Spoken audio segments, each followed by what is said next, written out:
The president of South Africa, Mr. Cyril Ramaphosa, has dared the ANC to specify a date that they want him to resign. My name is Ualokwan, and these are the news that matter the most. Now, Cyril Ramaphosa's situation stems from a scandal involving stolen money at his private farm, iPhalaPhala, which has raised questions about his leadership and integrity.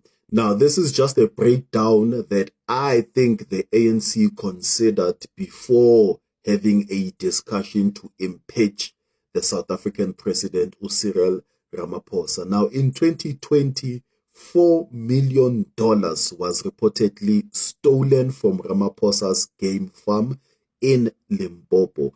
And former State Security Agency Director Arthur Fraser accused Ramaphosa of concealing the crime and kidnapping suspects and bribing them to keep quiet. Now, a parliamentary panel found Ramaphosa may have violated the constitution and anti-corruption laws, paving the way for impeachment proceedings.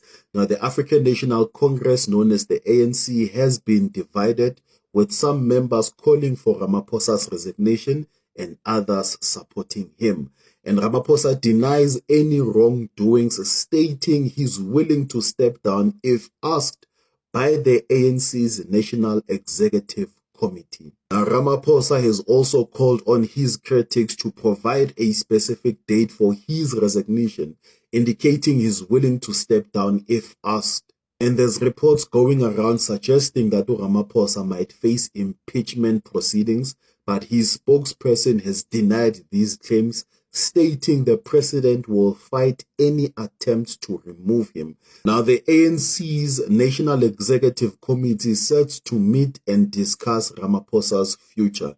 Now, if you want to stay updated in this developing story, all that you have to do is subscribe and just follow.